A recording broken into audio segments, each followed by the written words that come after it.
Hey mga ka-Ethereans, halina't makinig at pag-usapan ang bagong kaalaman. Welcome muli sa ating munting channel na Ethereans. Ang alamat ng buseso ay higit pa sa isang kwento ng isang halimaw. Ito ay isang refleksyon ng malalim na koneksyon ng mga subanen sa kalikasan, sa kanilang mga Diyos, at sa astral na dimensyon. Hindi ito basta kathang-isip, kundi isang salamin ng kanilang paniniwala at kultura.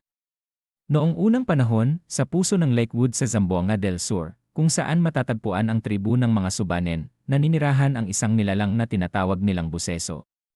Hindi ito ordinaryong nilalang, ito ay isang higanting nilalang na kahawig ng isang sinaunang hayop sa dagat, isang higanting palos na kasing taas ng mga gusali, kasing haba ng mga dragon sa lawa, na may mga matang kasing laki ng dalawang palapag na bahay, at bibig na kasing laki ng isang ilog.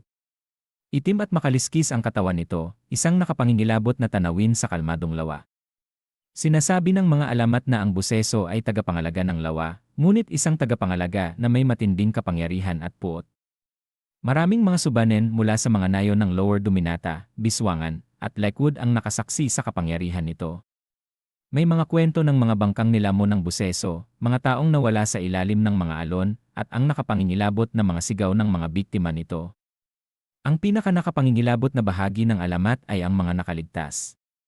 Sinasabi na ang mga subanen na nakaligtas sa tiyan ng buseso ay may kakaibang mga matang bughaw na kulay, bunga umano ng usok at init sa loob ng tiyan ng halimaw. Ang mga nakaligtas na ito ang huling lahi ng kanilang mga ninuno na nagdadala ng alaala ng nakapangingilabot na karanasan at ang natatanging kulay ng kanilang mga mata. Ngunit ang alamat ng buseso ay hindi lamang kwento ng takot. Ito rin ay isang refleksyon ng malalim na koneksyon ng mga subanen sa astral na dimensyon.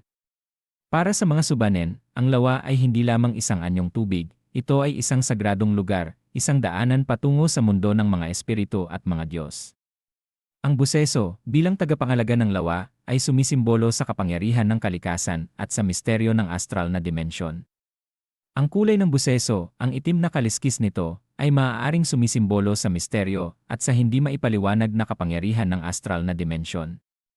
Ang laki nito ay nagpapakita ng paggalang at pagkamangha ng mga subanen sa mga puwersa ng kalikasan na mas malakas sa kanila. Ang mga matang kasing laki ng bahay ay maaaring sumisimbolo sa malawak na pananaw ng mga espiritu at Diyos. At ang bibig na kasing laki ng ilog ay maaaring sumisimbolo sa walang hanggang daloy ng buhay at kamatayan.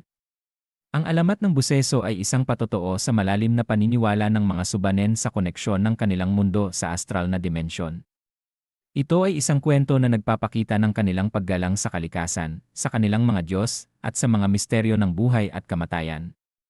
Ito ay isang kwento na nagpapakita ng kanilang katatagan at pagtitiis sa harap ng mga pagsubok sa buhay, at ang kanilang pag-asa sa mga espiritu at Diyos para sa gabay at proteksyon. At ang mga bughaw na mata ng mga nakaligtas ay isang patunay na ang alaala ng buseso, at ang koneksyon ng mga subanen sa astral na dimensyon, ay mananatili sa kanilang puso at isipan magpakailanman.